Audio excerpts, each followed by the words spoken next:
May the gods of the great marsh grant us blessing against the bitter hunger of winter to come, the drought of the summer that follows, and our enemy, the Hutes, across the great divide.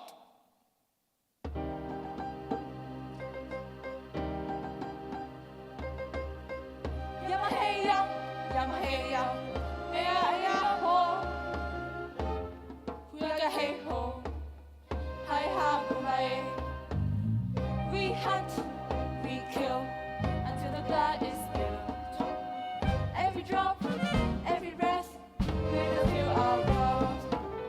Yamaheya, Yamaheya, aye, aye. Yaga sombale, on Bagnale. Sunsets and sunsets ago, we were hunted, we were killed, till we lay dead and still, but this hope we have snatched from their hands. Sons of Kuyaga will remain ours, while Hute trembles and cowers. So we give thanks to the gods, to the spirits, for our fathers came from a place where the rivers are lakes, our days of things are done, our forests fought to rise. Enduring the hardships, sharing every spices, our fathers were forced to travel nowhere but north. We fought land new, a home beautiful and true. But the spirits have a different say. Behind the bushes lies evil. Hute's watchful eyes. They came, they saw and slaughtered, as the night air rang with cries. Yamaheya, Yamaheya, ea ea ho. Kuyaga he ho, hai ha bombay. We hunt, we kill, until the blood is spilled. Every drop, every breath, we will feel our wrath. Yamaheya, Yamaheya, aye, aye. Kuyaga sombale, on Bagnale. Many moons I spent in torment, I blamed it on ourselves. But as my heart to the spirit they whispered, vengeance for our kin. We gathered the living and buried our dead. Beauties we ventured in the hunt for their head. We were young, love was tasty, these days we shall not forget. Howls and streams fill the shadows, but more blood drowns regrets. So we give thanks to the gods, to the spirits, for our fathers came from a place where the rivers are lakes, our days of things are done, our forests fought to rise. Enduring the hardships, sharing every spices, our fathers were forced to travel nowhere but north. We fought land new, a home beautiful and true.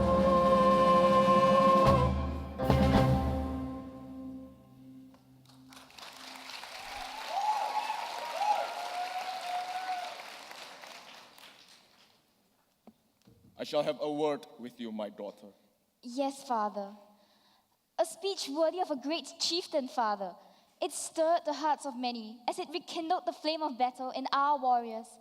Truly, 'twas was much needed nourishment for the spirits. It appears that the young of our tribe still hold my words worthy of regard. Alas, the same cannot be said of my own daughter.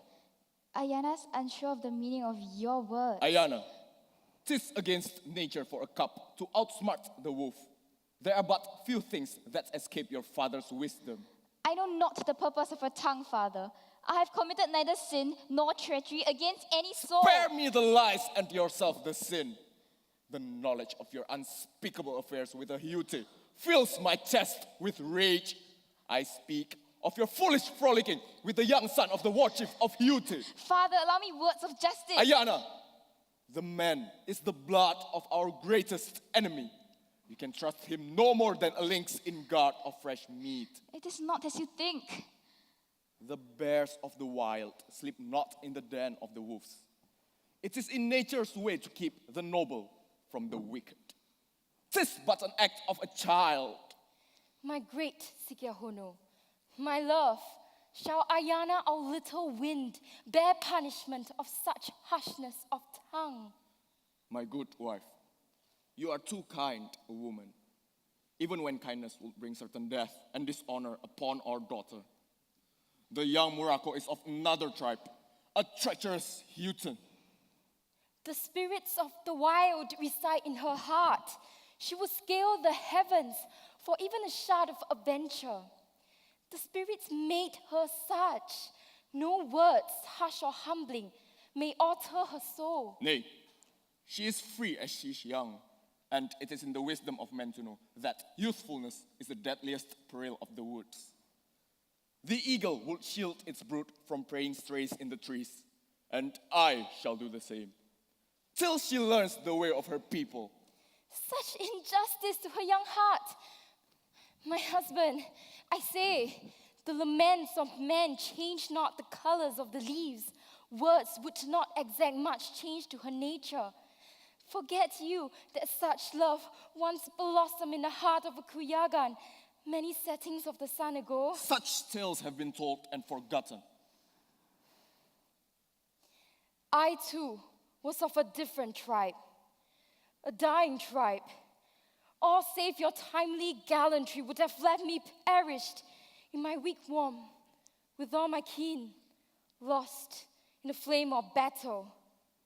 You, who is so strong against his enemies, yet so tender to my wishes, was it not you who forced the hands of the council to take me, a poor, wretched survivor of the wild, as Kuyagan's high priestess? It is not my wish to have our affairs be repeated in the tradition of my people.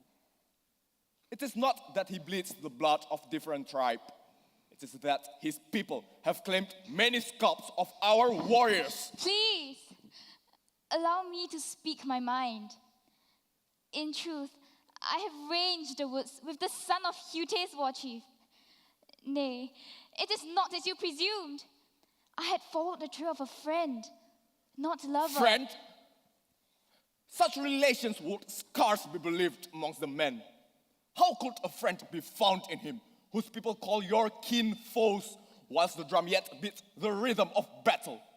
Forget you the blood of our ancestors spilled in the protection of our lands? Please. We came from a place of no rivers and lakes. Even the forests surrendered to the earth and lay lifeless. Hunger and death took Father, out. the tale I have heard and believed, but it was long before all of us were of this world. Is it not time to bury our tomahawks? Words unworthy of the daughter of Sikyono. Ayana, my ears have drunk enough shameful words. The Hutes are people born of dishonor and filth. Put an end to your folly.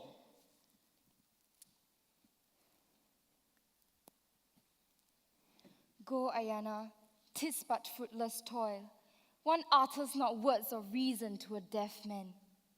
Though I shall not have you take your father's grievances to heart, for he is a careless Kuyagan, but he desires only your safety. Yes, Mother.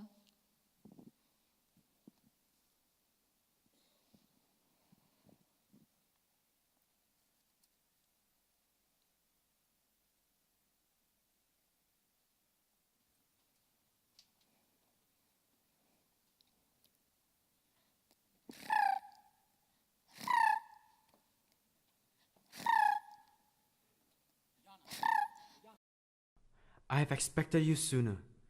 Your delay has caused much worry over mine. Apologies, Murako, but it was not without reason. I fear I bear grave words. Father is wise beyond our will. He has learnt of our meetings, and fury filled his heart. Harsh were his words. He demands an end to our friendship, for he's in want of Hute's blood.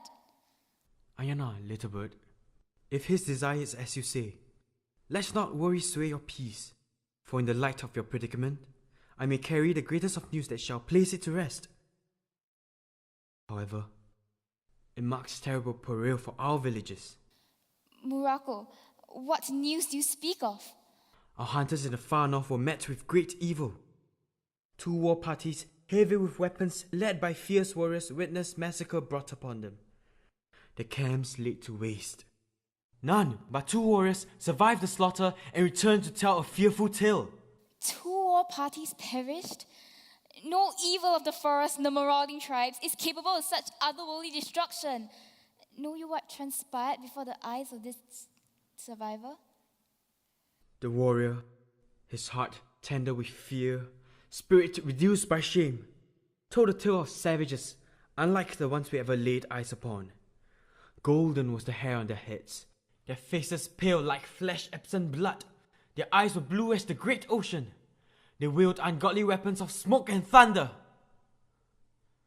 None could stand against their treacherous magic. Muraco, such are terrible tidings. What does the chief of Hute plan to do?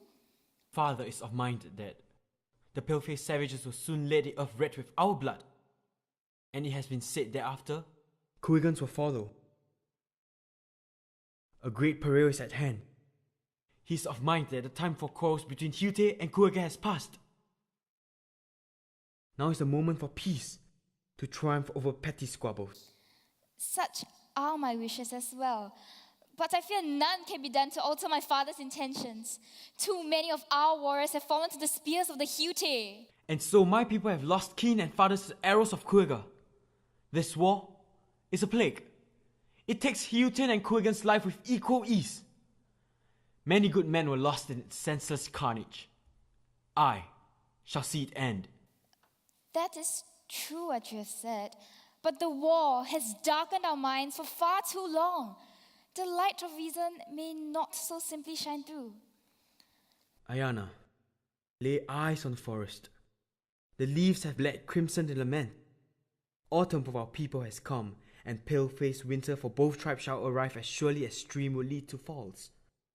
Shall we trifle while terrible evil is at hand? Our tribal war must see respite, or both Hute and Kuiga will cease to belong to this world. Surely they'll heed some words of reason. Persuasions may very likely fall on deaf ears, Muraco. It is my wish that it is as you say, and perhaps my father could see truth in your words. The spirits of the elders will not let us perish with such indifference. Even the blind could sense danger yonder the hills of the north. Their wisdom will reason in your father. If all is well, I may not have to see you in the shadows any longer. Muraco, your words bring shelter for the troubled mind, even in the face of imminent peril. Truly, you're a brother I never had. I pray it will be as you say. Brother? Yes, the best any can ask for. Now, I shall have to be the one to break news of this terrible tidings to my father. He may not be so quick to lend an ear to a Hutin runner, but I sense he shall yet heed the words of his own daughter.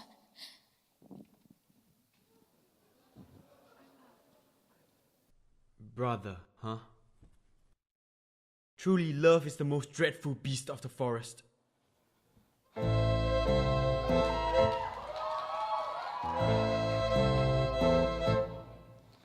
I saw in her a lover. She saw but a brother. The love I showered upon her, those times I longingly waited here. They say there's much evil hidden in the woods, but what crueler evil could befall than the dreadful blissful thing called love?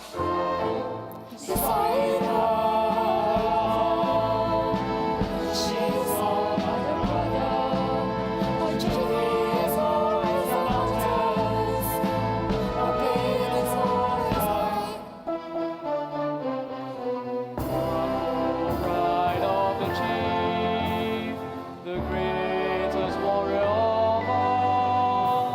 Yet he falls to the greatest beast of all. It must have been Just yesterday, did I see an angel lost to herself, lost amongst the woods? A cute taste saw in her a foe. Perhaps blades should have met flesh, but instead her eyes met mine. It was the beginning of the end.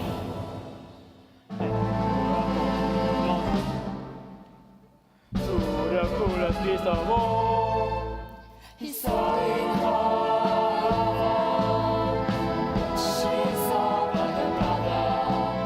Her journey is always the mountains. Her pain is always time. how cruel is his fate when the hunters don't pray. A kid is all she sees in him. No doubt his fate is grim. He saw in her lover. She saw but a brother. Her tragedy is always the mountains. Her pain is always time.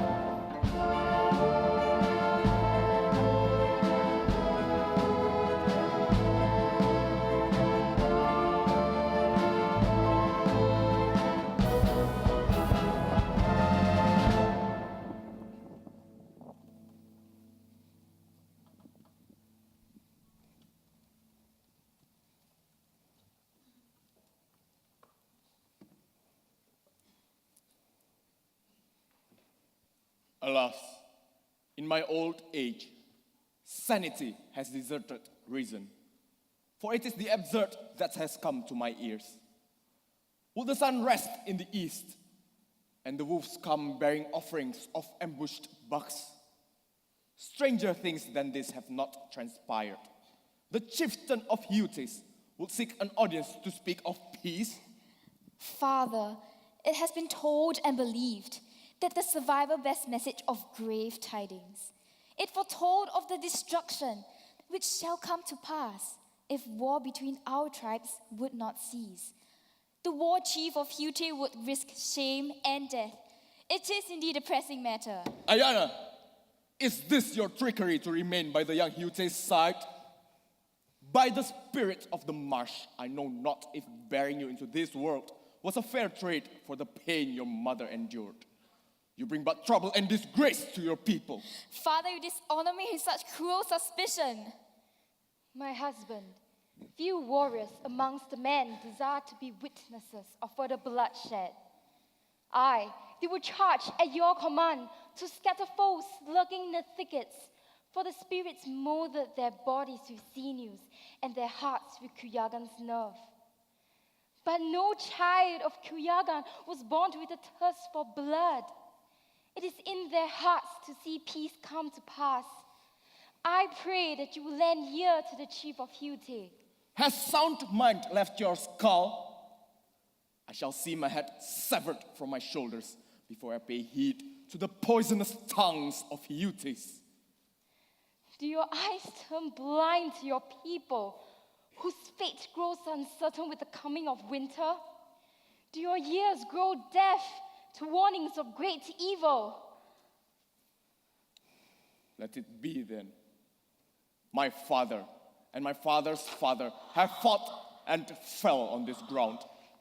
Their spears hurled and their blood spilled. I know not any way of peace, but I have not spent years as chief of Kuyaga to turn my back on my people for my want of blood. If the chief of Hute, the proud Hiawatha, would come like a fettered hound, begging for an audience, then I shall grant the man what he seeks.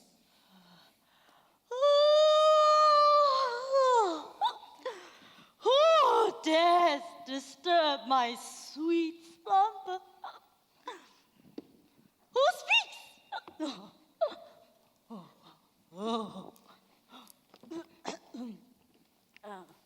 Kneel before your high priestess. Mother, please, have you turned yourself foolish with fire water again? Think you the feathers Oh. Think you the feathers of your warbonets intimidate me? Me? Stop. Oh, remember, child, out of the time you crawled for life, out of the great cavern. Mother, if you will. Your father. How many winters have passed since his great spear last exploited his death? Pity, my dear child. The great snake appears not in all Kuyaga men. What is the purpose of your presence? Gods!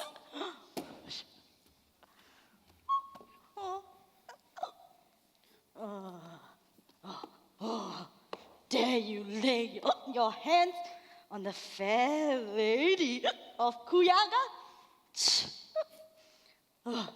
Firewater. Indeed you dare. See to it that she is escorted back to her quarters, and no more firewater shall touch her lips.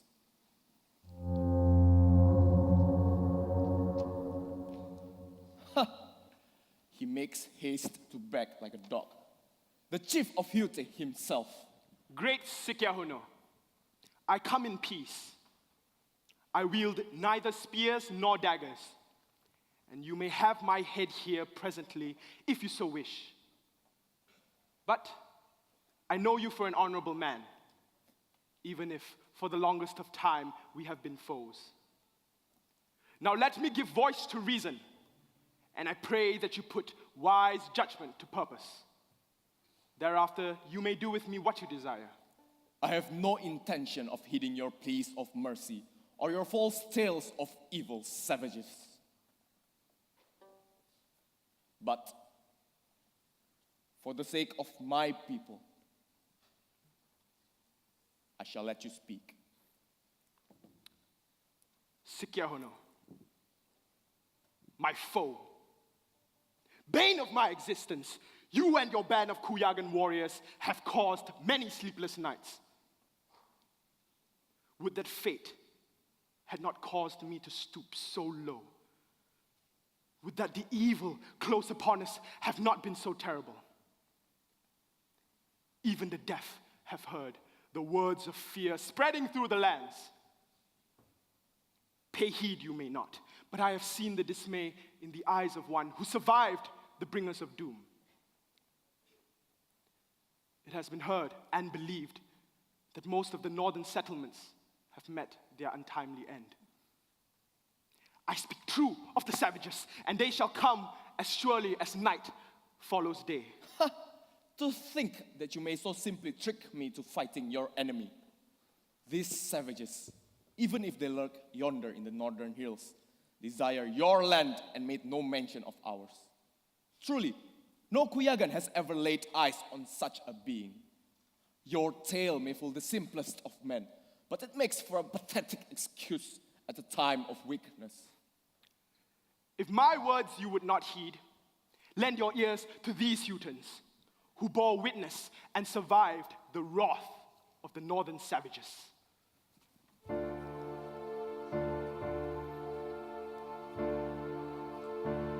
I know not where to start to describe the scenes splattered with blood. Is it fortune or is it sin? For I survived but now lost all kin. Piercing noise fills the air, followed suit one more thunder. Shocked we had a clue, but some of us fell to their shores. Sharing the spice she brought, frozen in fear that we could not force.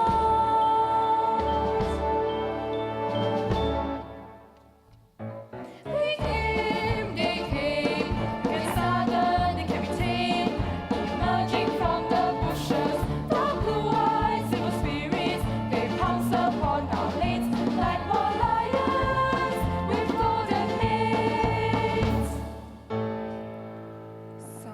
More men scrambled and ran, but those who ran were not spared.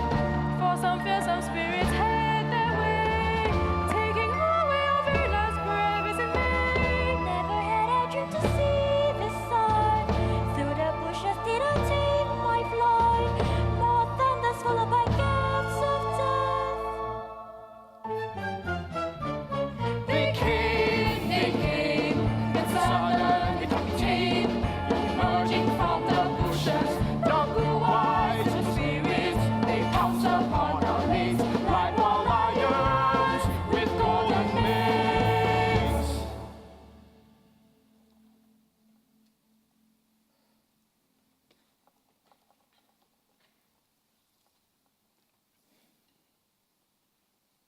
If this is true, what you speak of, nay, this but false tales.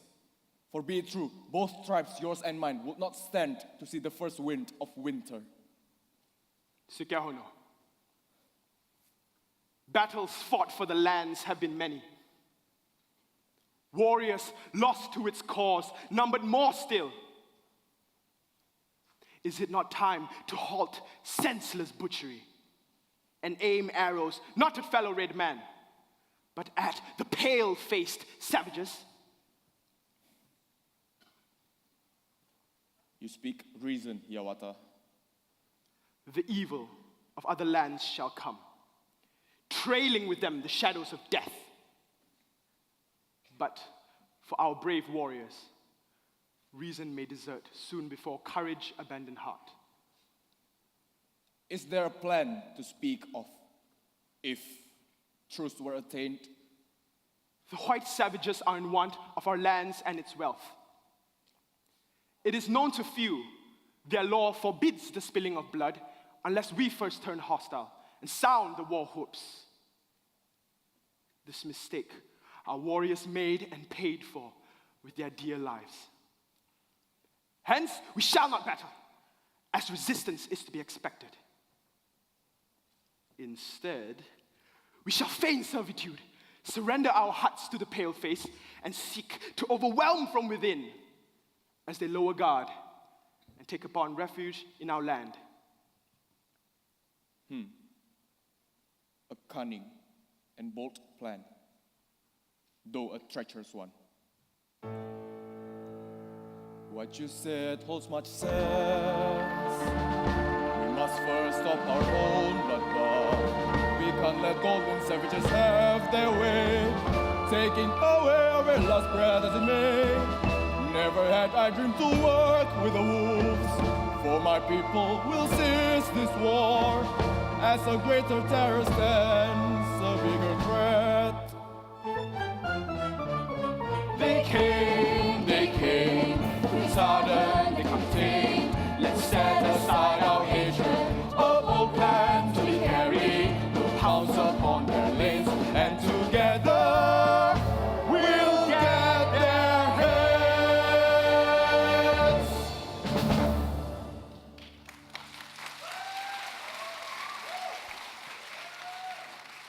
Sukiahono, when they are men, the children, our children, will remember your judgment that have spared their world. It lightens heart that words of reason did not fall on deaf ears. So let it be known, the Yellow Bear Sikiahono, leader of the Kuyaga people, has brought peace upon this land. Gratitude is owed. I, Hiawatha the Great Fangs, son of Chapawi of the Hiute people, witnessed the peace which had come upon our great tribes, and praise the wisdom of Yellow Bear of Kuyaga. Tributes of friendship shall be delivered. Oh, tribute! We need tributes. The fire water's running dry. Mother, Oh, by the spirit, you look much like a strong warrior I used to know. Come hither. Oh, make your way to my teepee, I shall witness your tribute.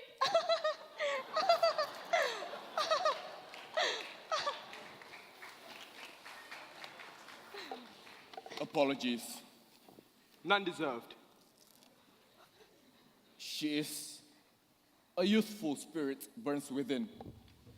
It is her sanity which had abandoned her. I blame the fire water. Oh, wonderful is the day to see peace come to pass. I suppose it would not have been so without our little devil, Ayana. Ayana, would you... Ayana! As always, she has abandoned us for the forest.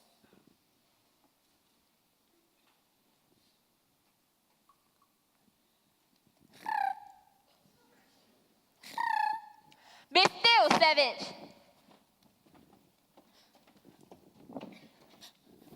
Goodness me, Captain. A stray squaw roaming in between amongst the trees. I say, she must be a scout of the savages. A scout? Only a fool would say that. Why? She must be the most beautiful creature I've ever laid eyes upon. See to it that she's brought back to the camp safely. And be gentle. Aye, Captain.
Move!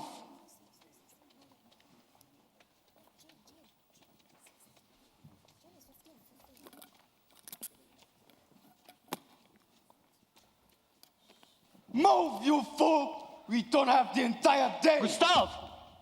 Enough beatings. These men have suffered amply. But Captain, these are but stinking spies, or warriors. I reckon this one had very likely sunk the tip of his spear into a Spanish throat. That may very well be, but I shall not have captives of war treated like slaves. Bring them back to the tents and allow them water before they perish from thirst. On your feet! Move!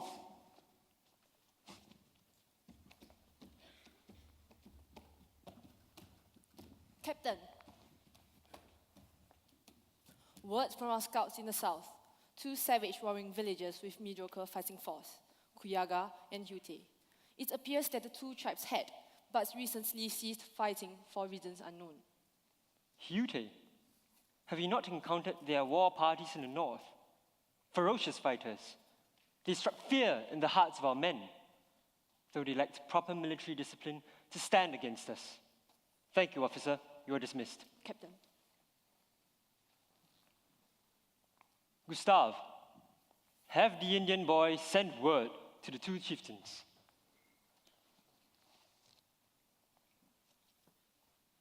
On behalf of Her Majesty, Crown Queen of Spain, by the decree of the Papal Bull and the Treaty of Tordesillas, this newfound land falls under the rightful claim of the Crown of Isabella Castile. We seek no bloodshed, only to preach the word of our Lord Savior and claim the wealth of the land. Any converts to Christianity, may remain in the realm of Her Majesty and enjoy fruits of European advancement in the age of enlightenment. Others who would not heed the word of the Lord may inhabit the lands that lay outside the Spanish domain. Above all, no quarter shall be given to any intent of retaliation. That is all. Very well, Captain. Chibaku!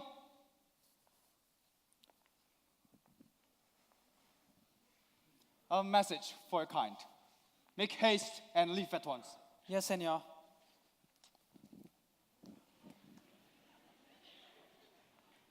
Gustave, I fear these daily dealings with the native tribes is truly detrimental to my faith. How so? God made my form not only of sinew and bones, but of soul and conscience. Am I not betraying his creation by being the appointed robber of lands for the crown queen? Captain, such words would cost you your head in Spain. Well, we're not in Spain. Indeed, we are half a world away, an ocean so wide it separates us from Her Majesty, the grace of God, and our conscience. Here I am, an actor in doing God's work when truly I'm aiding the devil. The savages know not the grace of God. They ought to be eternally grateful for the offer of salvation through the words of our Savior. Do not sway, Captain, for unlike the children of the Lord, their death mean not without a salvaged soul.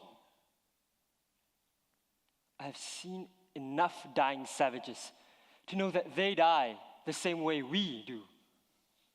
Gustave, I saw the soul in their eyes, in disbelief. Blasphemy, Captain!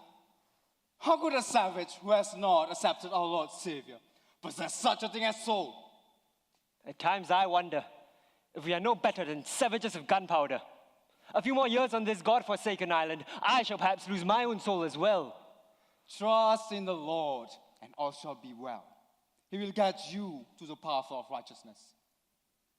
Perhaps I should call for the priest. Nay, that will not be necessary. Gustave, you are a man of stout faith. I only wish I had your conviction in the Lord. Gustave, I would like to see the squaw in captivity. Has she been treated well? She has been treated with care as you order. If I may be so bold to ask, why does she interest you so? I'm not so certain myself. Perhaps it is because she's the most beautiful creature I've ever laid eyes upon. Even if she's a savage, I wager one would be hard-pressed to find a fairer lady in all of Spain. It is only just that she's treated in the manner of a proper lady. She does not at all act like one. She is currently being held beyond the milk quarters, Captain. I shall bring her over at once. Thank you, Gustave.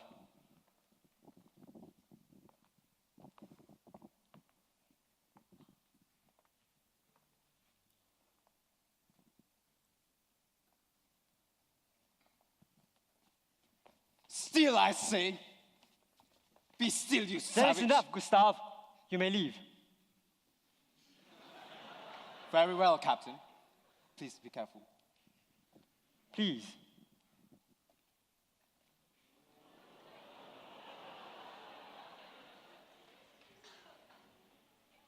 I mean you no harm.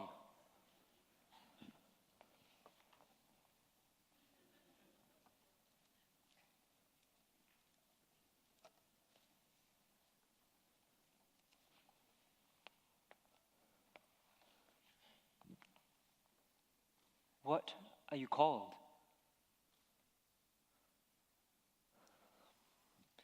You do not trust me yet, understandably. Whence did you come? I am Captain Ferdinand Montalban, commander of Her Majesty's Royal Fleet. We came in a vessel.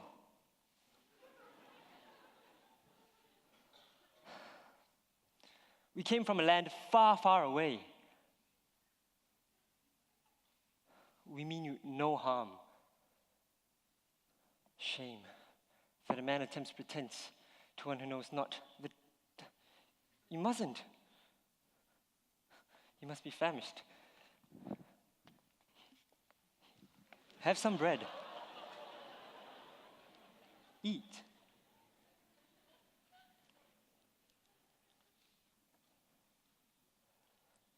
Such beauty. Shame that a man cannot give voice to his joy of her perfection. If only I could speak your tongue.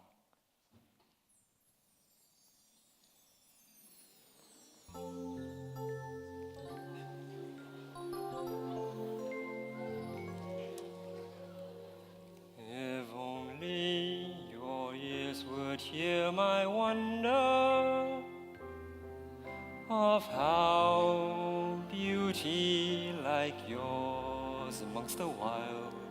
For I've come across the great blue ocean, a sinner in a land that knows not of damnation. If only your ears would hear my wonder, that the evil soul I fear was this tender. I know not his words, but they're soft as his eyes. Oh, her smile tests a man's resolve. Heart of steel melts like snow in the summer. When she smiles, speaks and touches everything, even the wild seems somehow calmer. And when one looks at her faultless face, say what good is life without her grace? Curious, this man I have not met. His company makes me so alive.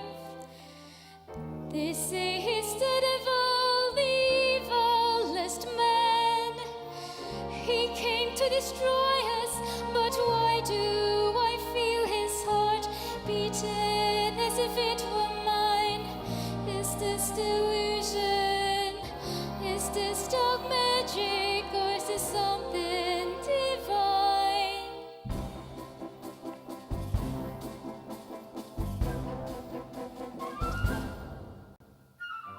This shall not be. Gustav, come over to me. Gustav, Ayana shall be housed here. She'll guide my way through the trees and call upon the Indian boy. He shall teach me what to say, even if it takes 1,000 years. Quick, Gustav, I say, hey, Yes, senor. You have served the crown well, as you saw your people and how they fell. But now the highest service done, you are to teach your tongue to Lord Ferdinand Montalban.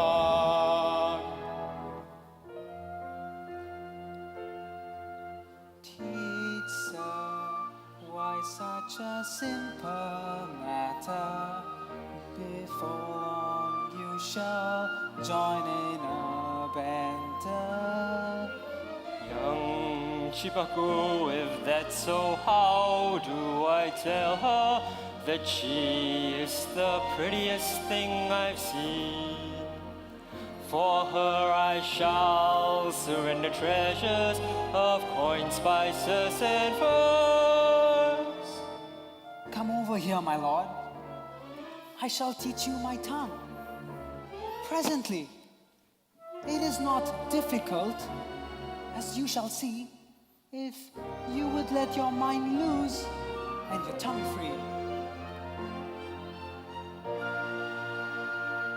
A flower is a flower and a tree, a tree. Oh, everything is simple, yes, it's that easy. There's sky and the plains, the stream and the lake. Roll off your tongue and that's the sound you make. The lynx and the dogs and the wolves and the bugs, just part your lips like you're ready to cluck. There you are, my lord. It's perfect. The sky and the plains, the stream and the lake. Hurry, woo her heart, for you have what it takes. A flower is a flower. And the tree, Oh, everything is simple, yes, it's that easy. The sky and the plains, the stream and the lakes. Roll off your tongue and that's the sound you'll make. The lynx and the ducks and the wolves and the bugs, just part your lips like you're ready to pluck. A flower is a flower and a tree, a tree. Oh, everything is simple, yes, it's that easy. The sky and the plains, the stream and the lakes. Roll off your tongue and that's the sound you make. The lynx and the dogs and the wolves and the bugs, just part your lips like you're ready to fly.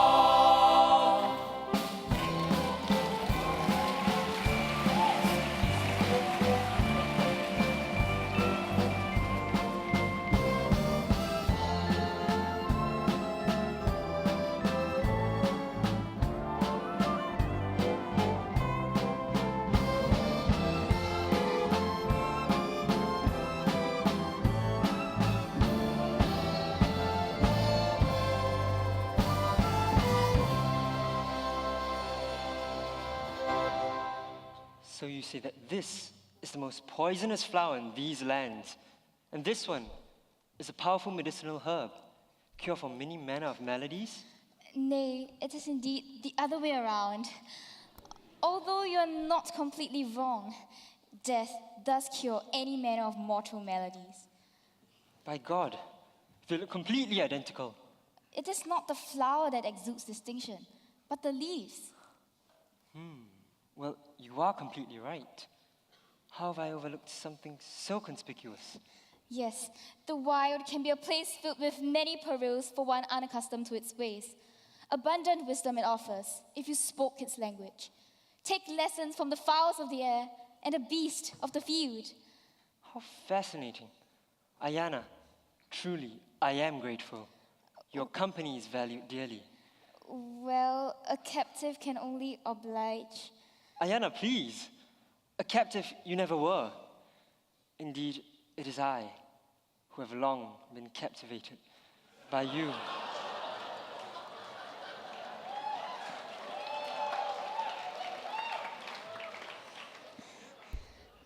Ferdinand, our land, why would you see it destroyed? Such is not my intention. I act only as the hand of the crown of Isabella, so that your land may know the grace of God and prosper under the reign of Her Majesty. God? Crown? Majesty? What are these you speak of? Well, it may take quite some time to explain, but these are things worthy for the alliance of your lands. I do not understand. Our land does not need more things. We are content with the blessing and wealth of the forest. Bah! Everyone needs more things. If you could see our cities that span as far as the eye could see, high walls that dwarf even your tallest trees, and cathedrals as massive as the love of God, you would see how much you truly still need. We desire not these things you speak of. Why did the massacre of the Hutes come to pass if you desire only to help? Remorse beats upon my heart, even this moment. The bloodshed that occurred was not of our design. We are provoked and struck by the Hutes, savages with bows, spears, and unmatched ferocity. There are few amongst us who have not lost men to the Hutes. But It must be said, when time came for retribution, I could not stop my men from being overzealous and exacting revenge. Overzealous? Words may hide ill intents, but have you not come to our land and to claim it your own? You are but a tyrant. Do you think it is easy to be a conqueror, a tyrant?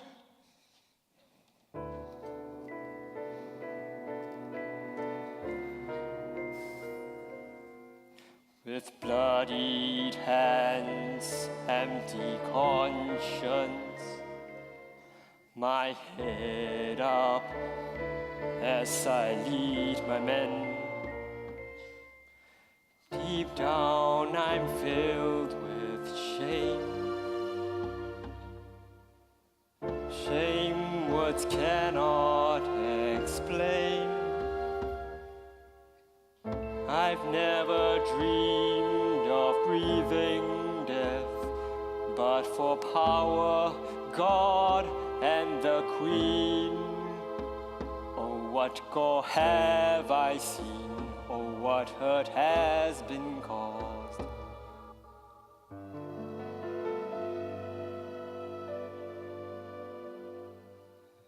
Is this who I am? A tyrant, a murderer. In your beautiful land, even the wolves know my scent, the smell of death. Even the bears pray longingly for my dying breath. What if this road to salvation leads further to condemnation? What if the words of God had turned me to the devil?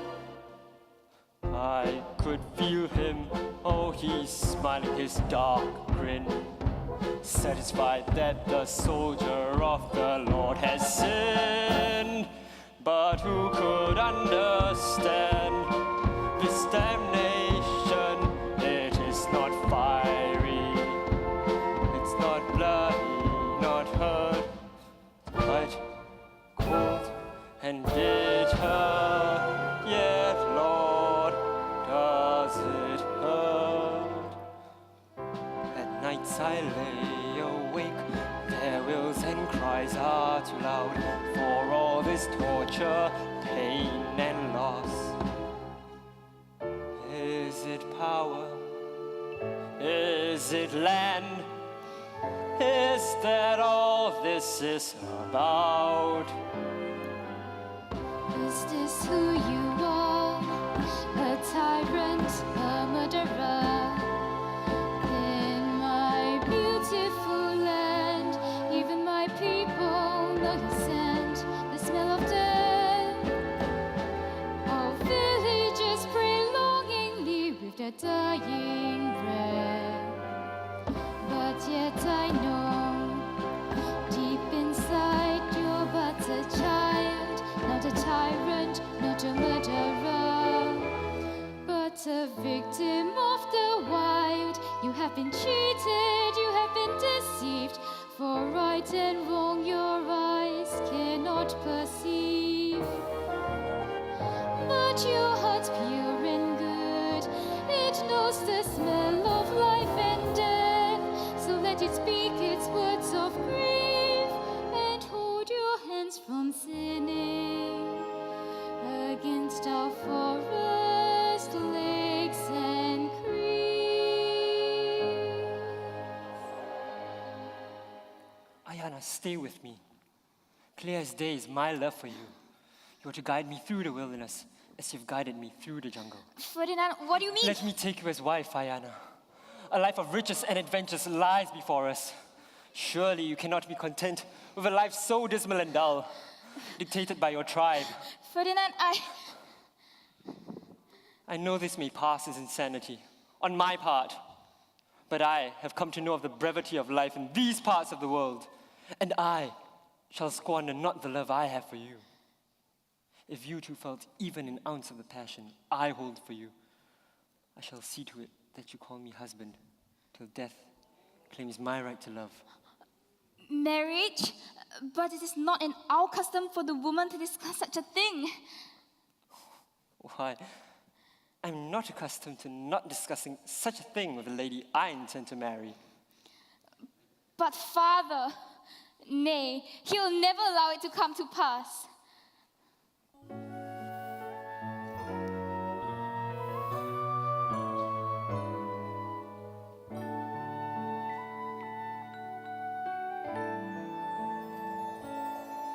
If only your heart would hear my pleas of how I would make you my queen. For I've come across the great blue ocean. How can one lead a conquest with a conquered heart? If only your heart could hear my pleas of how I long to be with you, but my words take on for naught the consent of my father ought to be sought. Take my hand, take my heart. With it, we can begin a different start. Forget the forest, let's take this leap. Let me bring you up my ship. Escaping with you if I could. Truly it would be my greatest loot. Who would have thought a life outside my tribe? My heart swiftly drawn to you, and yet the way of the forest has the last say. A daughter of a great tribe would be given no choice but to obey. Take my hand, take my heart. With it, we can begin a different start. Forget the forest, let's take this leap. Let me bring you up my ship. Escaping with you if I could. Truly it would be my greatest loot. Spain, it must be a beautiful place, a place of silver, gold, and pearls. How I long to see your world, but to leave this place I dare not say I may. For it's my people that have the last say.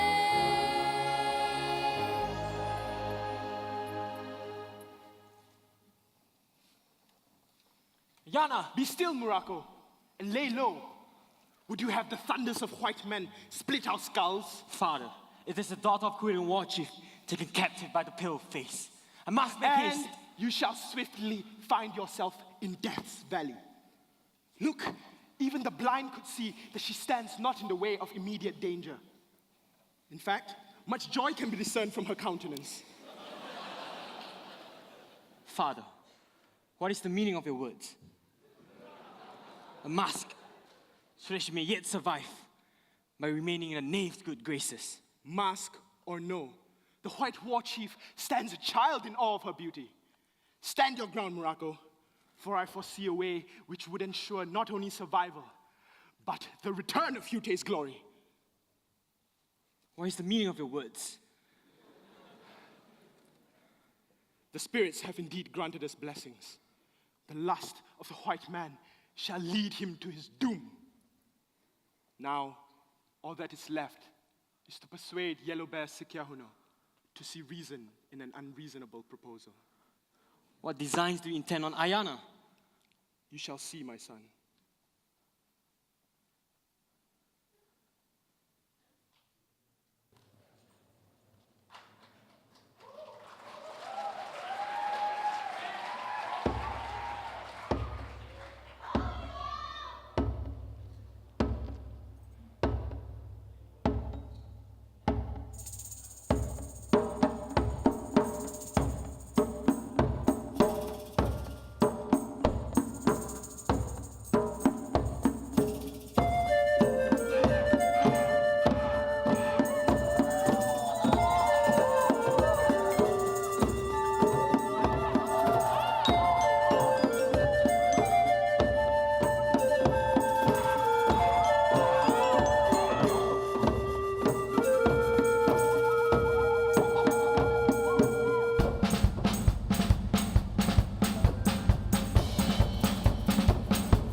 This day is a glorious day to witness two warring tribes, Hiute and Kuyaga, bury their tomahawks, and the White War Chief, leader of the mighty people, in union with my fair daughter.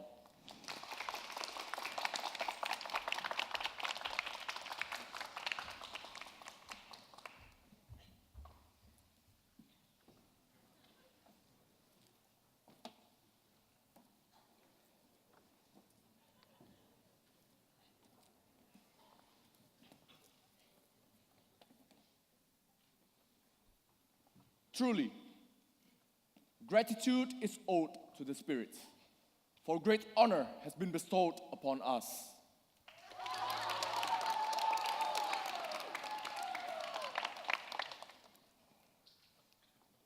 My love, my wife, this is not the strangest and marvelous thing. To be wedded at the ends of the world.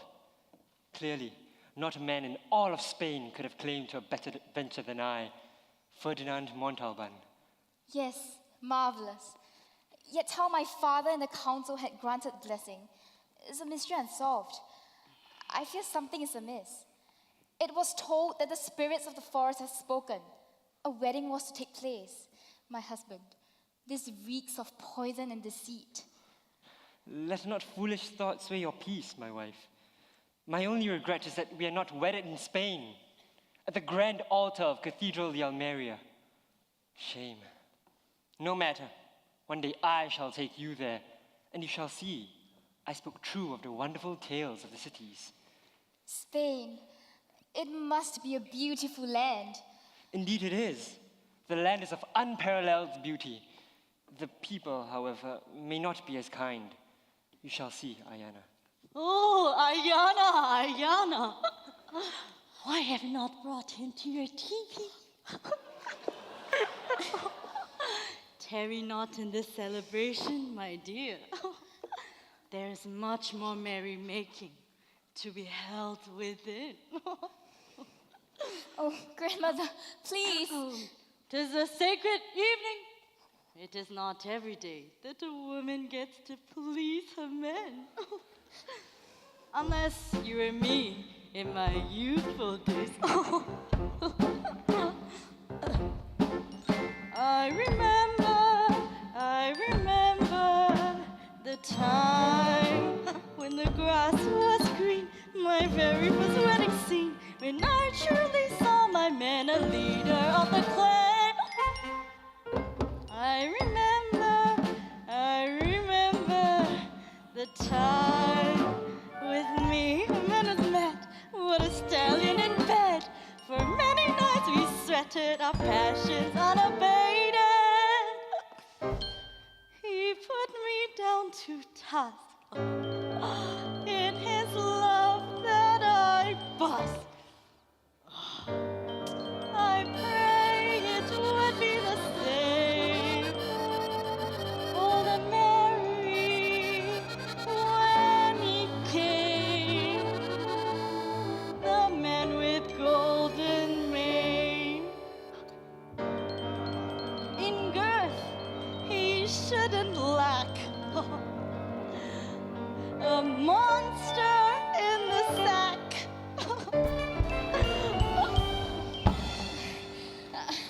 Oh, grandmother. Ayana's grateful for your well wishes.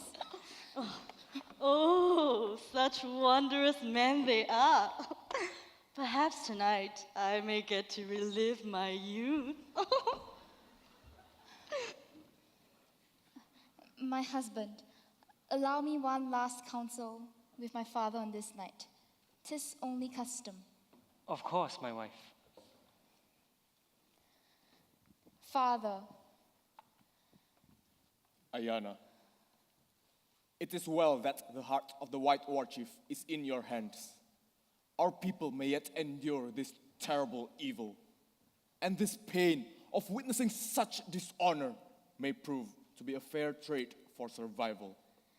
Ayana knows not the meaning of your words. You cannot be so foolish to think me, weak-willed and craven, to turn servant to the pale-faced, resting idly, whilst the Gulf of Varmint bets my fair daughter. Indeed, I have meditated graver possibilities. You disappear as though the earth swallowed you whole.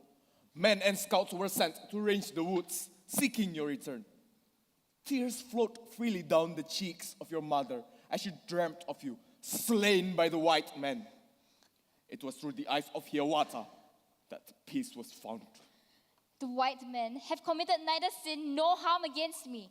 Instead, I found warm bed in their hearts. Ferdinand is not as you think. This too Hiawatha has foretold. You have drunk their firewater and turned foolish. Hiawatha spoke of a plan, one that may turn the wily white serpent to sink its fang unto its own flesh. Aye. Let the union come to pass, I said. Words I should perhaps have uttered in a more refined manner, for they were answered with Kuyagan rage. Yet, let it be known that Sikyahono is not a war chief who fights like a thoughtless hound. A devious ploy had to be called upon against a greater enemy.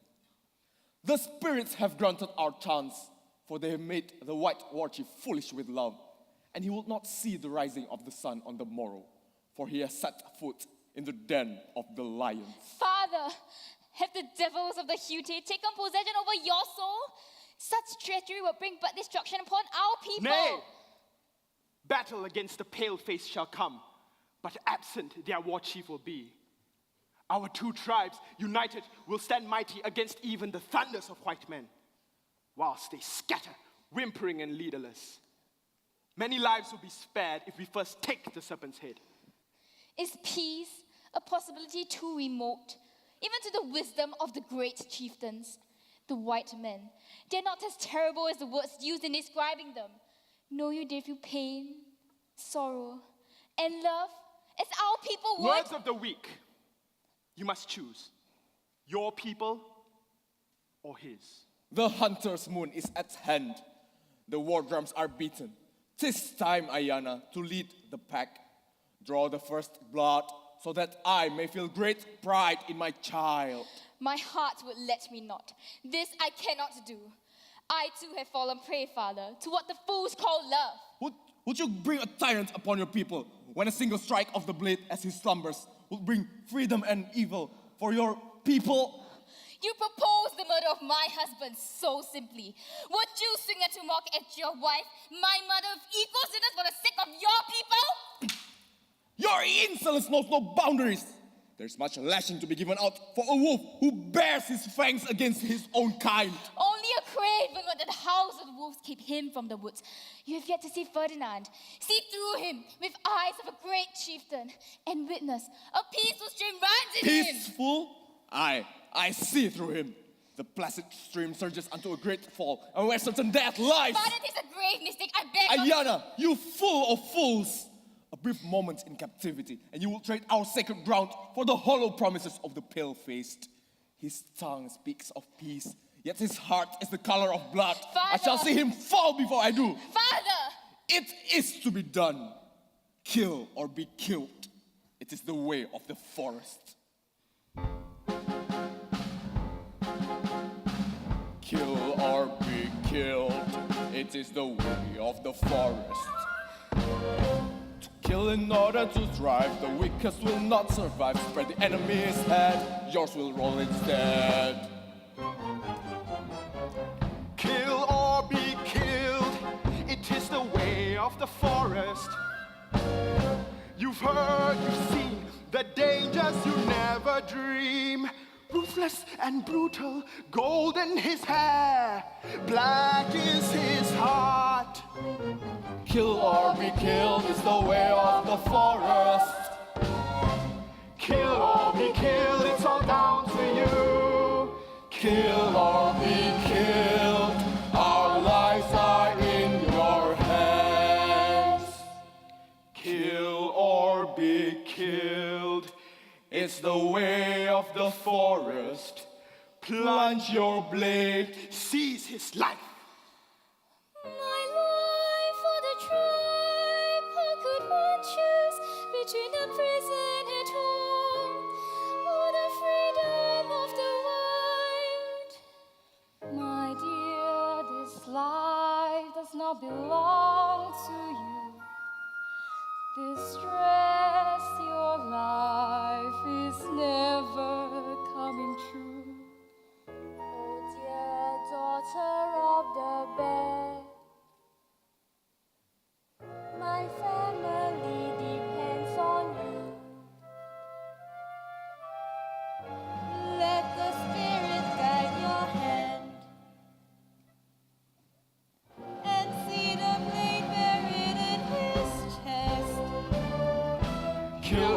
be killed is the way of the forest. Kill or be killed, it's all down to you. Kill or be killed, our lives are in your hands. Kill or be killed is the way of the forest. Kill or be killed, it's all down to you. Kill or be killed, our lives are in your hands.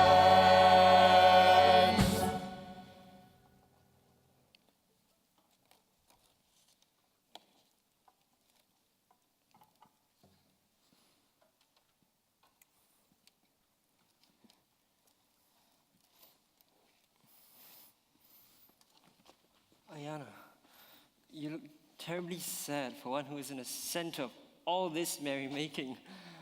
Are you not feeling liveliest? Perhaps I grew a little weary from all the commotion. My husband, you have drunk your fill. Let us find some rest. As you wish, my wife.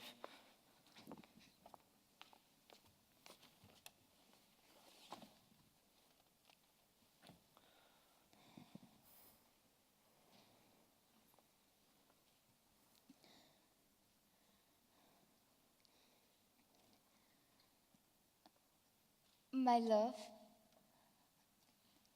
have you gone to slumber? Forgive me, my husband. Ayana! Why? Oh, Ferdinand, it must be done. My people, they're more important than you, more important than me. What is this insanity you speak of? Were that you not the chief of the tyrants, Ferdinand? In time, you'll leave the forest barren at your wake, to kill or be killed. It is the way of the forest. What is this insanity? I am your husband. Oh, our union, the ceremony, all but a ploy. A kind heart beats in you, but it must stop, for it's your blood, or my people. Ferdinand, the forest is The forest be damned! Truly, I knew nothing of your people. Tales were told that you possess no soul. But I knew not. You possess no heart as well. See it end, Ayana. Finish what you desired to accomplish. I am but a slain man, for your betrayal has cut deeper than any of your savage steel ever will. Ferdinand, Come forth, my wife, for I have no regrets. I have traveled across God's great ocean to discover the greatest treasure known to man. But alas, it is too great a treasure for one man's taking. To be slain at such a finding, it is not at all an inglorious death. Take me then, Ayana.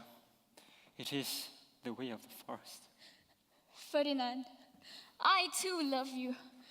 But love has no place here. Ayana! Morocco, this is not a place, no time for you. Even the eyes of a child could see, you would sooner tear your beating heart from your chest than to slay him for the tyrant he is. Such is the curse of love. I had seen it transpired. I've been dealt its fatal blow. Matters not. His death, I shall see it come to pass for the sake of our people. Ah! Morocco, no! You unworthy knave! My life is hers to take! Think you, I, Ferdinand Montalban, commander of Her Majesty's royal fleet, shall be slain by a craven, a lonely creature such as you? I am a help!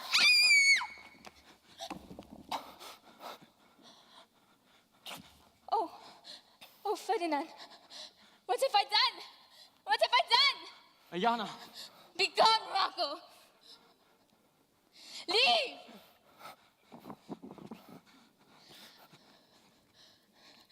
Ayana.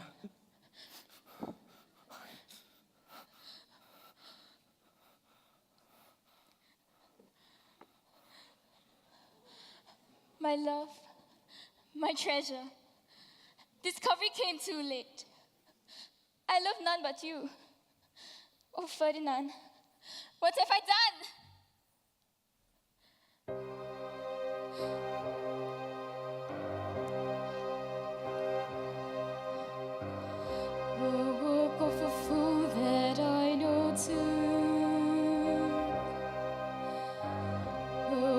Put for full, giving my heart to you. Yet in the valley of pain, I'm to linger. Left alone, your blood warm in my fingers. That was the night we were to lie. But instead your cries filled the sky. Too great a treasure grant us in the place. The greatest loot, yet no one to claim. To my people, my kin, you will be crowned. For our homes, you leveled the ground, the plight. To avoid mountains of dead would see me killed 1,000 times instead. For the plunge I took and the blade you tasted, a life of torture and pain unabated. In our hearts, revenge and slaughtered road. The fear of unknown has made us bold. Too great a treasure, too great a pain. Oh, I reach for it to fall back in vain. Too great a treasure is your love. Oh, my Ferdinand, do you not know that fate has dealt with me a fatal blow? For what does it mean to live when there is nothing else to give?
Morocco, my son, speak of the woe that perturbs you. Father, Ayana, the death of the white man has affected her beyond reason. Unfortunate, indeed. For one to take the life of a loved one, it is a terrible punishment. Though it be so, you should not let it cause worry over mind, for she would soon be released from her suffering. Father, what is the meaning of your words? My son, the daughter of the chieftain of Kuyaga has murdered the leader of white men. Surely the white savages shall strike in vengeance, tearing Kuyaga apart in their wake. Father, such is dire circumstance. Shall we not march to lend strength in the defense of our ally? Ally? Ha! The only ally one should have in this world is his tomahawk. We shall do no such thing. Kuyaga had resided in our rightful land for far too long. Speak of betrayal. Shall the fowls of the air be named traitors when they feed on the carcasses of fallen lynx? 'Tis but the way of the forest. It is you who so promised to battle the white men when they are without leader. Ayana has served her duty, and so has the Kuegans. It is time to fulfill ours. Morocco, youth fills your heart. Thus renders it weak and without purpose. Like a child, your emotions betray mind. The elders are of one belief, that the affairs of white men should be left undisturbed. We shall soon reap the benefits of idleness. Kuyaga's sacred land returned to its rightful masters. The wrath of the white men is blind to the color of our blood. Their thunders will destroy all in time. Nay, the people of Hute have gained protection, a truce with the successor of the white war chief, a man called Gustav. Father. A fair share of occupied Kuyagan lands in exchange for our idleness. The best trade any could ask for. What have you done? What of honor? Honor? Does honor feed hungry mouths? Does it protect our lands from wild tribes and the thunder of foreign savages? Honor. It is a thing only fools could afford. My son, we fight with the strength of the leopard and the cunning of the fox. But it is the fox which often wins the day. Father, they shall swiftly slay Ayana when the truth of murder comes to light. My son, you are born a chief and warrior amongst the Hutes. What pleasure shall a Hutan find in sharing his teepee with a squaw of tribe different from his own? Even her heart was never yours to speak of. Speak poison with your tongue. I will not have a life taken for your deceit. Greed has taken hold of your soul, Father. You no longer who Morocco's respect. Silence! Your words mirror your youthful folly. Many winters from now, when you are a great chief, you shall see reason in my action and shame in your retort. A great chief? You jest, for you're no great chief. One who trades his honor for power, a snake within and a craven without. You stand as a man in a skirt. Impudent fool!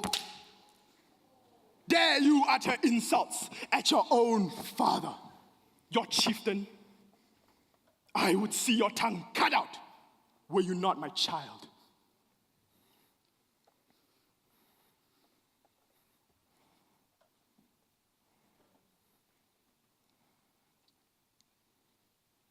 My son, you shall soon be of age to rule Hute.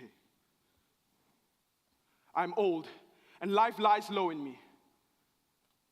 I am but a weary warrior, yearning for the day I shall sit with my pipe and muse over our victories against the foes of Hute. Let not a squaw of Kuyaga break our peace. Heed my words, Xiawata. The moon shall rise in the day of our be crowned chief of Hute. Morocco!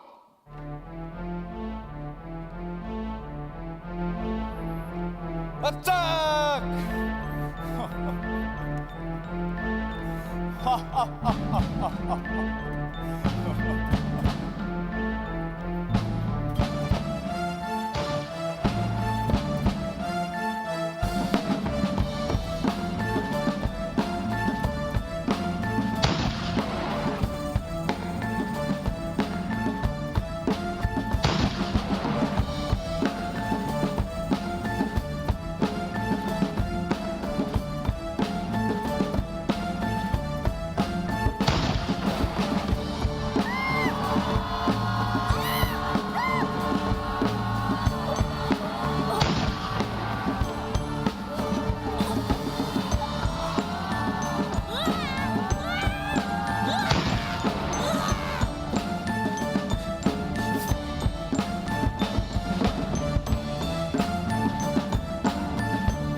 Marquis Montalban, pray to your God for succor. For this day, you face judgment. The Lord shall be my witness. I shall have you skinned and hanged. Nay, that is too tender a punishment for your sin. I shall have your heart cut out. You dishonor your people. White devil, remember this day. I know not your tongue. Chibaku. Senor, please, I beg of you, halt this slaughter. These people, they know not the murderer of our captain. They cry for mercy. Mercy? I know not of any quarters granted to the Marquis. His kindness repaid with steel and flesh. I shall see the murderer hanged from the trees. Please, let the guilty bear judgment, and your people shall yet live. You're a disgrace to your people. You sent a dog to your white masters. Senor, they maintain their innocence. It matters not. If the murderer would linger in safety while his people are slaughtered, I will kill all than to spare one who has sinned. These scoundrels are cravens. When the blows of retribution scorch the backs of Kuyagans, they shall find reason to voice truth. Halt! It is I whom you see. Ayana, don't be a fool. My child! Hold your tongue! I say, it is I who have murdered my husband, Captain Ferdinand Montalban. Senor, this is Ayana, the daughter of the war chief of Kuyaga, and she just claimed the murder of our captain. Ayana, such tragedy should happen. I well knew. Let this be a lesson to all. No good shall come from bedding a stinking squaw. Bind him! Ayana! My daughter! Why? Why? It is better for soul to die at peace with herself than to live haunted by evil conscience. I shall be one soon, with Ferdinand. I'll be damned if you shall. The captain will have his peace in God's kingdom, while you burn in eternal hell. I shall make an example of you yet. Bring her to the trees. Take me. It is I, the slayer of your war chief. I am he who has drawn blood from your leader. I, Murako, son of Yawata, the great fangs of the people of Hute. Senor, this is Morocco of Hute, and he too claimed the murder of our captain. Morocco? Morocco, leave! Your good senses have abandoned you. Damn savage. He's but doing so for the life of the stinking squaw. And he's of Ute. I may not so simply see him killed. It is I who took the life of the evil white man. His torn flesh quenched my bloodlust. With the blade, I stabbed him many times on his back and pale neck. He left the world while his blood warmed my hands and face. This, only his slayer would know. There is little doubt in my mind that he took our captain's life, Senor. For he spoke of the Marquis' death in a manner only possible if he took part in the murder himself. Well, good. My hands are forced. The Lord's justice shall be served. Bind him.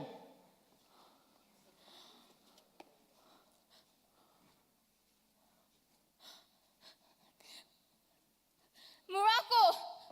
Why have you done this? If it's for love, it serves no purpose. For my heart of a man who no longer belongs to this world. Ayana, it is a shame these words were not uttered sooner. But you have held my heart for the longest of time. Let them have me now. It shall make little difference, for I have been lost when you loved the white man. Morocco! Go in peace, Ayana. I know you to be strong. Let's not your spirit bow to the cruelty of fate. Farewell, little bird.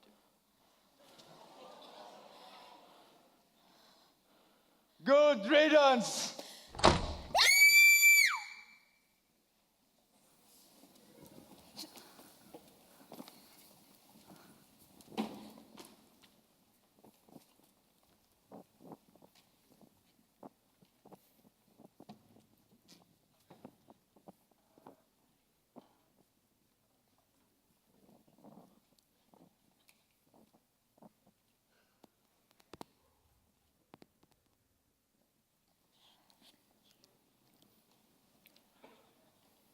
Morocco, my son, the burden of blame I must claim. What is the worth of lands with none to rule? I see dreams of a time to come, the days of bucks, lynxes, and forests, and no more. Stones, metals of the white man, shall see the land bleed until it bleeds no more. And for my people, and the people of our enemies, the cries of battle shall turn to whimpers of anguish. And a long silence shall follow.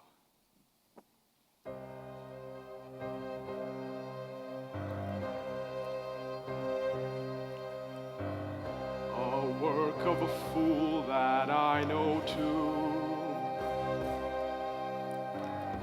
A work of a fool, my own blood I drew. I in the valley of pain I'm to linger. Blood of my own warming my fingers.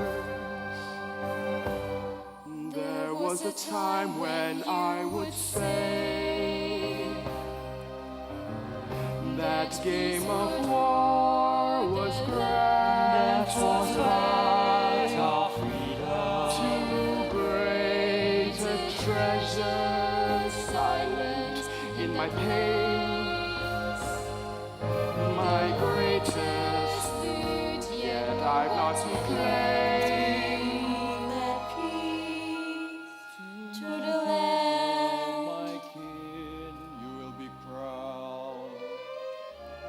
For our hopes you sacrificed with a bound. The plight to avoid mountains of dead was taken by young Morocco instead. For the plunge I took and the blade you tasted, a life of torture and pain unabated. Lost the light of the lost all hopes and dreams foolish and blinded. Greed has made me bold, a savage, too great a treasure, too great a pain. Oh, I reach for it to fall back in vain. For all this torture, pain and loss, power and land, that's all it was about. That fate has left with us, regrets to sing. For what does it mean to fight when there is nothing left inside?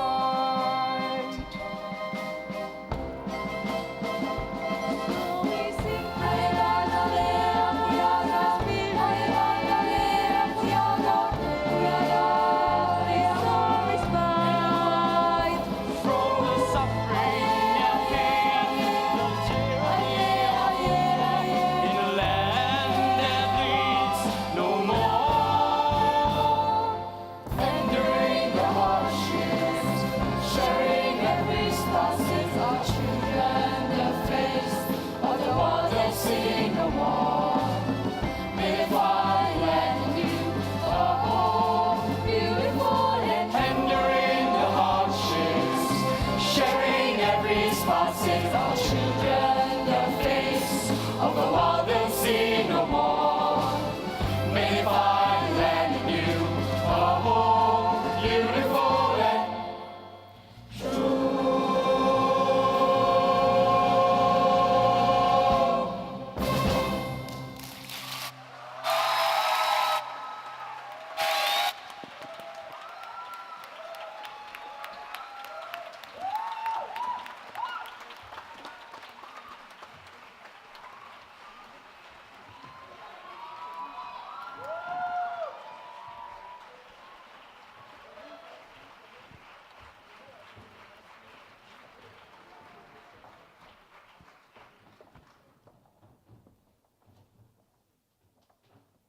We have come to the end of the musical. As the echoes of the war drum fade away, we hope that this musical will continue to resonate in your heart. Let us give the performers and production crew another round of applause. Let me now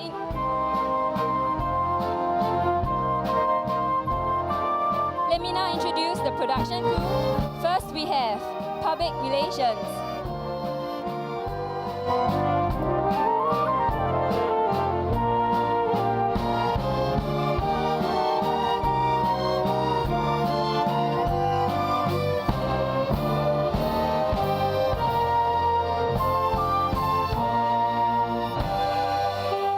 And their head, Jun Chang and Brendan.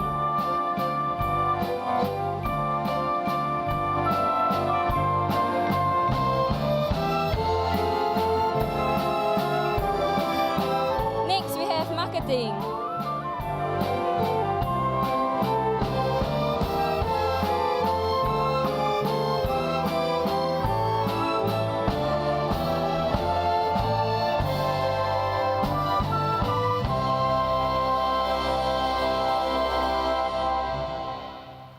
And their head, Jeremy, and vice head, Anna.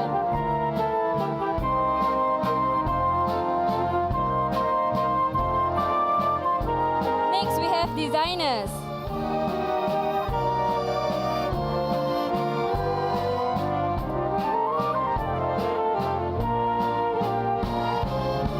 And their head, Christopher, and vice head, Aradin.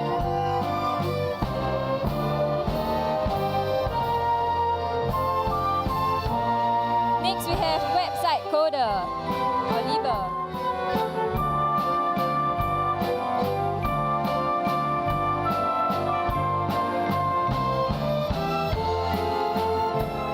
And the musicians.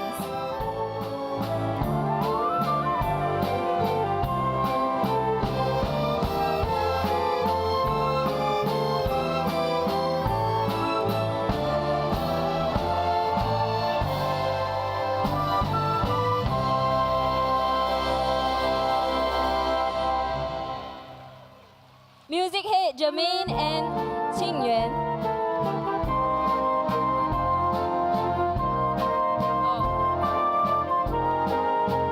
Next, we have welfare.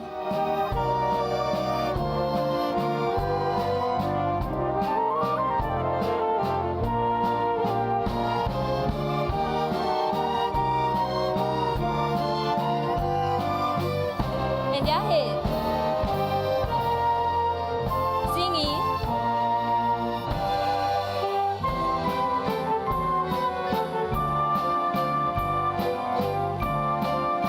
Sets.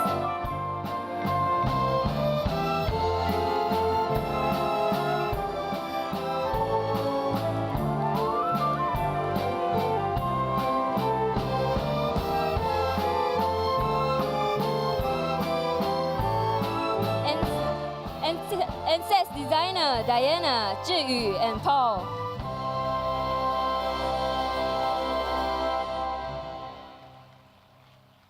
Next, we have costumes.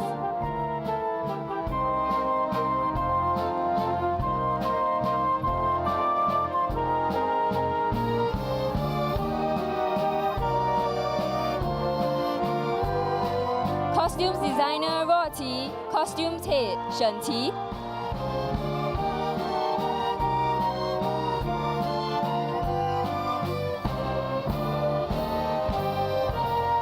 Next, we have ensemble.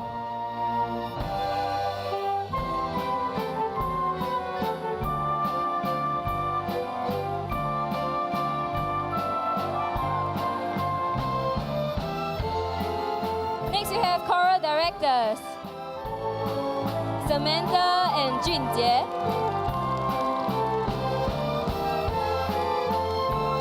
And we have the choreographers, Ganesh, Li Hui, and Shalom.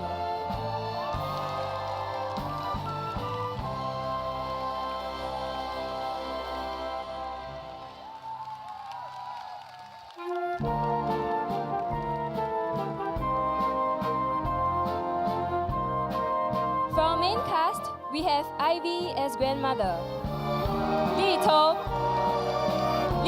as mother, Ryan as Shikya Hago,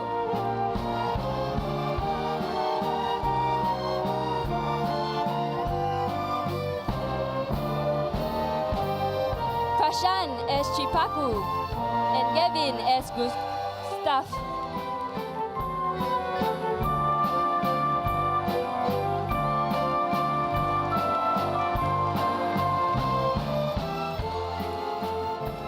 Chongho as Hiawatha, and Abel as Murako.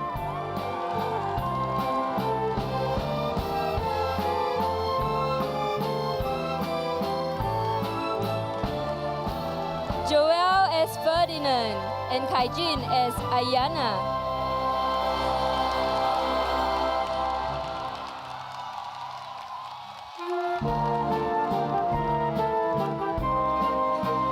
Next, we have the stage managers, Zheng Wei, Chu Yi, Zheng Dong, and Matthew.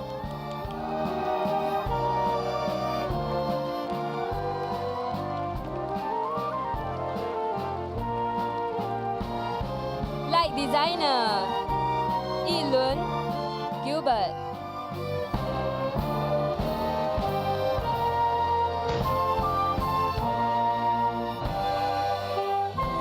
Scriptwriter, Marconi and Ying Hui.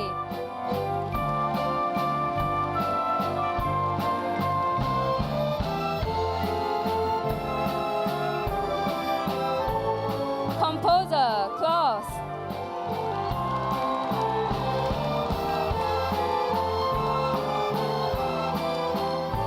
Conductors, Jermaine and Tingyuan.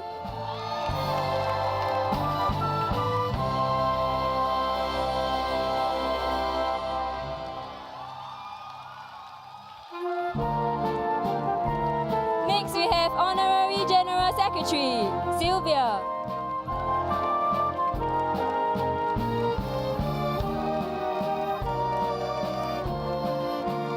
Directors, Daryl, Wilson, Catherine, and Ying Hui.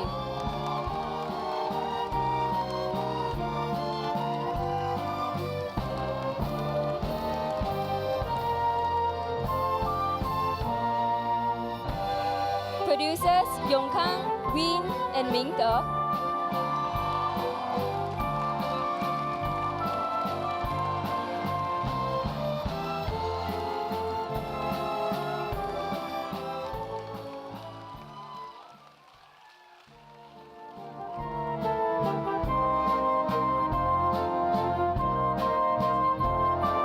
This musical would not be possible without the kind support from Center for the Arts, University Cultural Center, Office of Student Affairs, and last but not least, our sponsors.